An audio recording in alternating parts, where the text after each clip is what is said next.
Paring Daddy, bakit may pansit tayo ngayon? Para umaba yung lagay natin. Yung yung mga banamay natin, no? Para seswertin tayo sa mga punla natin. At sino nagluto sa sa pansit? Ako tsaka yung misis ko. Sino pa bang magaling dito na magluto? Ikaw. ang chef ng bayan, si Paring Dodi. Ayan. Alright, mukhang masarap to. Ayan, pansit. Alright, good morning, good morning, good morning, good morning world. Ayan, wala akong boses. Okay, it's May 21. May 21. If you can remember, last time nag-pick up kami ng fingerlings namin ng Banamay dito sa Labrador sa FSI Hatchery. So that was just like few weeks ago. Then nakita nyo naman yung mga fingerlings natin doon, yung mga natin na-release natin hipon na kinuha natin dito sa FSI. Very good condition sila, tsaka bilis lumaki. And now, eto magre-repeat tayo para dun sa natin, sa flood natin. So this time, last time kinuha natin 200,000 na hipon. Ngayon nag-increase tayo 300,000 kasi proven naman talaga ang quality ng pinoproduce ng FSI Hatchery Incorporated. Talaga recommendable talaga tong hatchery na to. At saka very humbling yung hospitality nila rito. Mula sa boss hanggang sa mga employees talaga. Tingnan natin ang kung anong nangyayari ngayon. Actually nagbiyahe pa kami kagabi pa. So wala pang tulugan to. Kasama ko si Paring Mike. Paring Mike. Halika rito. Ayan, si Paring Mike. Ayan. Ayan, tingnan niyo naman ang mga mata namin. Doon sa akin, hindi niyo makikita. Naka-shades ako. Wala pang tulog yan. Alright. Tingnan natin nangyari. Saan si Pare? Okay. Ayan na ang mga boys natin. Ang magigiting nating trabador ng FSI. In action.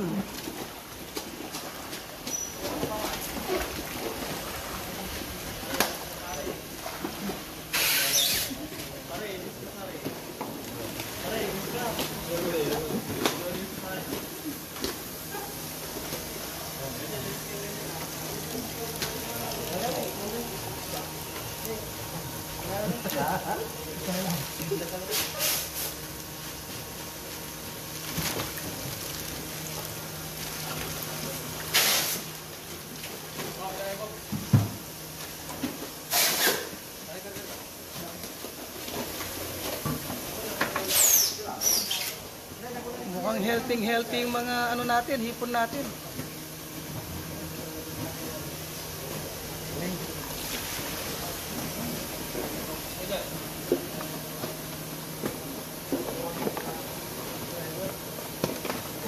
Dito naman nilalagyan ng oxygen. Sa stage na to, oxygen na dito. Ang gwapo ng mga natin, no?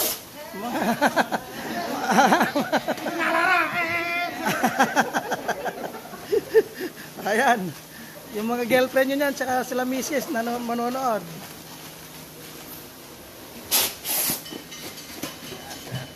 Alright, kung may shoutout kayo, shoutout nyo na. Shoutout. Okay.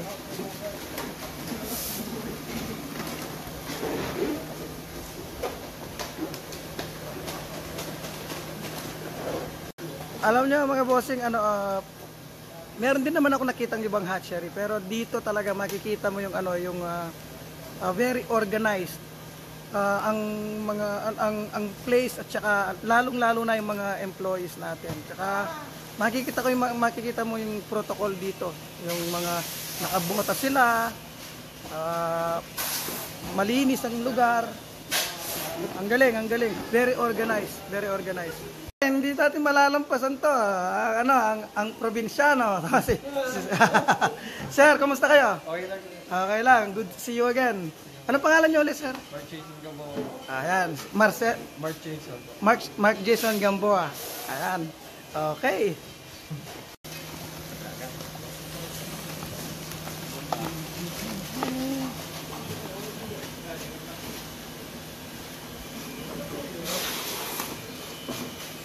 Ayan ang mga hipon natin, mga bossing. Vanime. Ayan. Nagkakapal na. Ang lalaki.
Kung napansin nyo mga bossing, ang bibilis ng mga trabahador dito.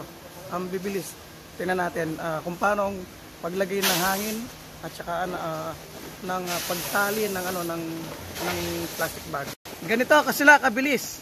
Tingnan natin. Ayan. Basic na basic, oh.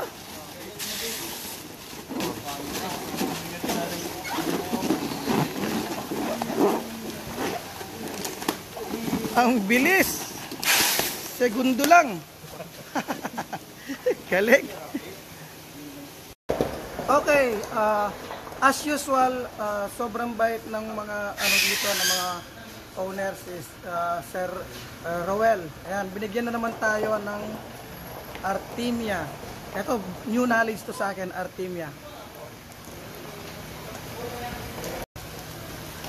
Ito, binigyan na naman tayo ni Boss Roel ng Artemia.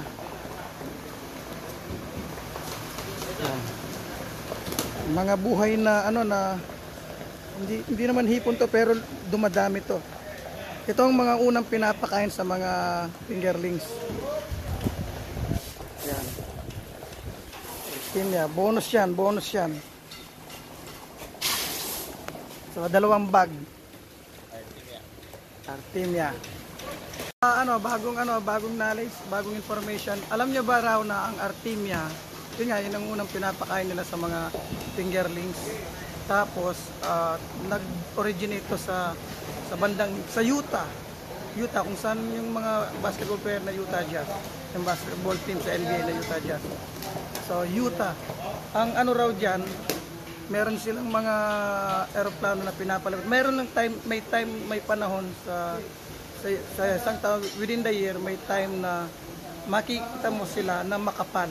Magpapalipad sila ng eroplano, then may portion ng I don't know if it's lake or ocean, lake probably, na makapal yan, sobrang kapal. Kapag sobrang kapal na nila, yun, time to harvest na. Pero eroplano ang ginagamit para makita nila sa taas kung makapal ng mga namumula ang tubig. Hanggang sa yun ang ginagamit ng mga hatchery para pangkain, first food.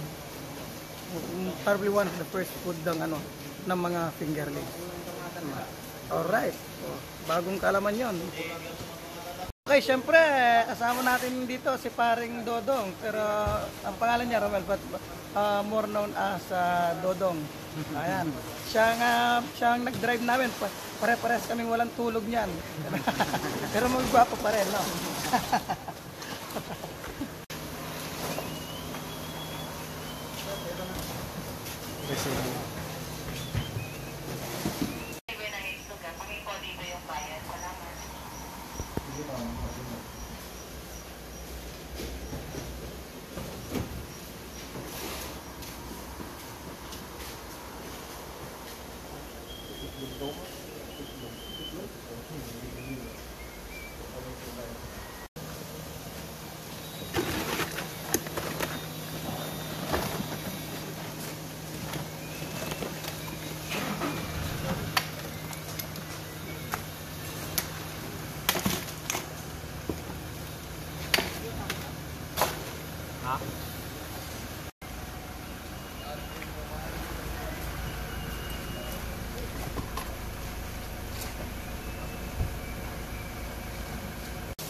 ganyan ka-organize at kalinis dito mga bossing.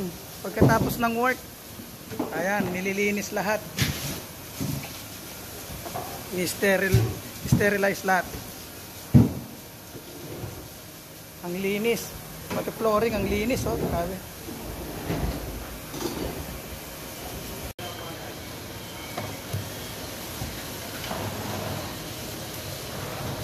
Ang linis talaga, grabe.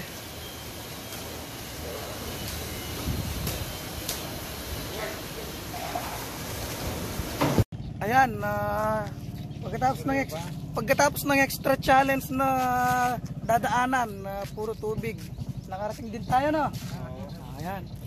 Siyempre, maraming salamat kay Boss Andy, no? At sa kanyang sidekick si Pareng Dodong. Okay, maraming salamat po sa inyo, sir. God bless you po. Yan, siyempre kay Pareng Mike. Yan.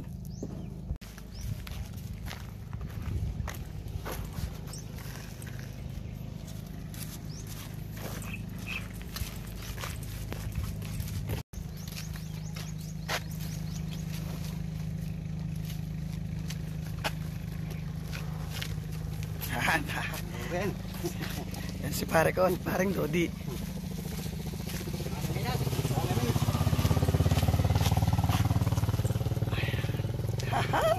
Paano may?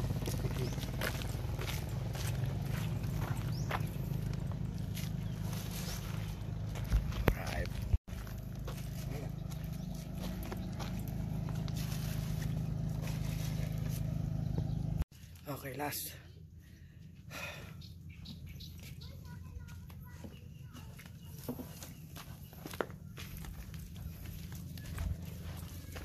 Okay. Bago natin i-release sa farm, we will need to climatize our fingerlings sa temperature ng tubig natin. So they will stay there like that for a few minutes bago natin i-release sa bag para ma-adapt nila yung temperature. Okay. Siyempre may pansit tayo. Parang Daddy, bakit may pansit tayo ngayon? Para umaba yung lagay natin. Yung mga banamay natin, no? Para seswertin tayo sa mga punla natin. At sino nagluto sa pansit? Ako tsaka yung misis ko. Sino pa ba magaling dito magluto? Ikaw. Ang chef ng bayan, si Pareng Dodi. Ayan. Alright, mukhang masarap to. Ayan, pansit. Okay,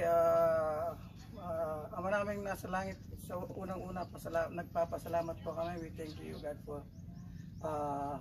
another blessings, yung fingerlings natin nakuha namin sa Pangasinan. Unang-una, syempre, safe trip. Naging safe yung travel namin nila Pareng Mike, Pareng Dodong. At nakarating kami na maayos. Maraming salamat po. And by this time, we ask the Father, O God, to bless our shrimps na lumaki silang mabilis, pantay-pantay ang laki at tama sa panahon. Maraming salamat po uli. I-release namin itong mga shrimps namin sa inyong pangalan, O God. Maraming salamat din sa mga may-ari ng farm, ang family ni Pareng Dodi, 10 ng kanyang pamilya. Maraming salamat.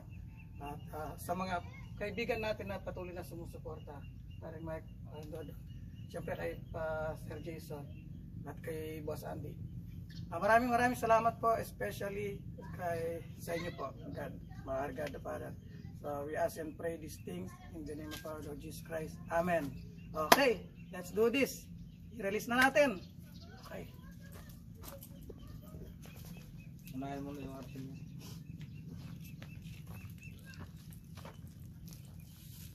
Ayan, pakain nyo. Yung Artemia muna daw. Ayan ang Artemia. Ang unang pagkain ng natin mga fingerlings. So isang maliliit sila na hindi natin masabing hipon, pero sobrang liit nila, mabilis silang kumalat, dumami. So binigyan kami talaga ni Boss Rowell ng ganyan 2 bag. Yan ang unang nirelease namin para kumalat sa ano, dumami at pagkain ng mga hipon natin. Okay, Artemia.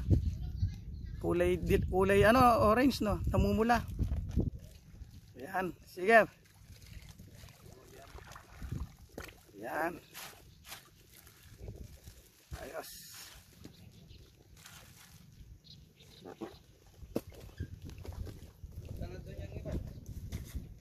Last 2 bags. Huwag mo sabihin ni gagaya mo doon sa kabila.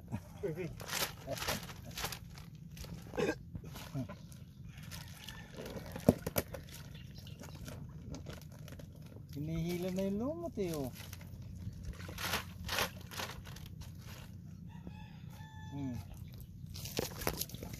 Baka marami lang yun sa bulsa ko.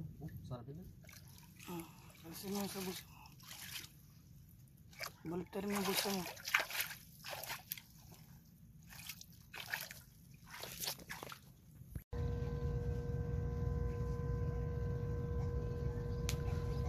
Alright.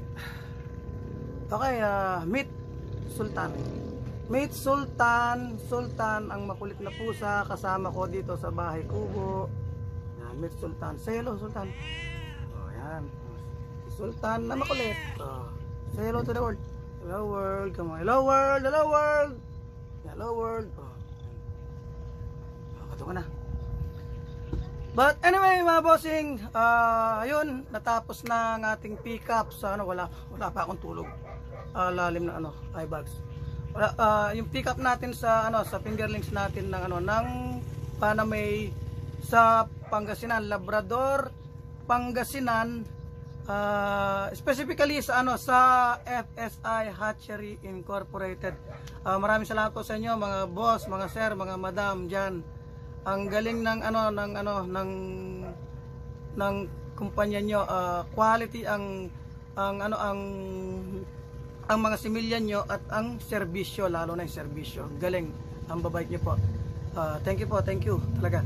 Pero syempre ang pinakaunang pasalamatan natin si God the Father, ama nating nasa langit, Lord Jesus. Maraming salamat sa mga blessings at salamat po. All glory to you talaga. Nakauwi kami ng matiwasay at safe. Okay. Siyempre, pangalawa, pasalamatan natin ang mga tao nakapaligid tulad ni Mike Tipono, pare Mike. Maraming salamat po. Maraming salamat sa iyo, pre. Lagi ka nandyan. Hindi nakasama si paring Alvin Oronce. Next time, sama ka. Maraming salamat. At syempre pasalamatan natin si Doc Jason Tamano. Salamat sa pag-atabay sa akin sa mga knowledge na binibigyan niyo sa fish farming, tsaka sa mga teknolohiya na dapat gamitin, mga ideas. Maraming salamat Doc Jason, thank you. Pasalamatan natin also si paring Dodong at siyang nag-drive sa amin, wala siyang tulog, pare-pares kami, pero siya lalo na kasi siyang nag-drive back and forth. Salamat pare. Maraming salamat din of course kay Boss Andy Prongoso. Hindi ko akalain na gawin kayo ka-generous, pinahiram nyo sa akin yung pickup truck nyo kasi na problema nga kami sa sasakyan. So salamat po, maraming salamat Boss Andy, more blessings to you at sa family nyo. At syempre kahit sino pasalamatan natin, all glory to God talaga. Also pala sa mga lahat ng tao nakapalibot, like si paring Dodi, siyang nagluto, at saka si misis niya ng pansit, kasi ang pansit parang ariya, para humaba or sumigla yung mga ibubuhos nating mga similya, yun pansit. So siya nagluto, at salamat sa 10 ng kanyang mga pamilya. Maraming salamat. Okay, yun lang. Pag-pray natin ang season na per season to ng Saplad David natin. Hopefully maging bountiful in Jesus name. At maraming salamat lahat sa inyo mga friends at followers. Again, hindi ko po ginagawa to kasi mainly para sa monetary para sa content na wala naman talaga tayong content, general tayo. Unang-una ginagawa ko lang to para kasi may share ko yung adventures ko rito at saka yung mga blessings na natatanggap natin araw-araw at maka-inspire sakali in my own little way, maka-inspire tayo ng mga ng mga kapwa natin na nasa abroad na may idea na gustong magpahinga or mag-invest dito sa Pilipinas or mag for good, magkaroon sila ng idea at ma-inspire ng konti. Yun lang. So maraming salamat po sa inyo again. Okay, always remember, life is short, live it with Jesus. Peace and love.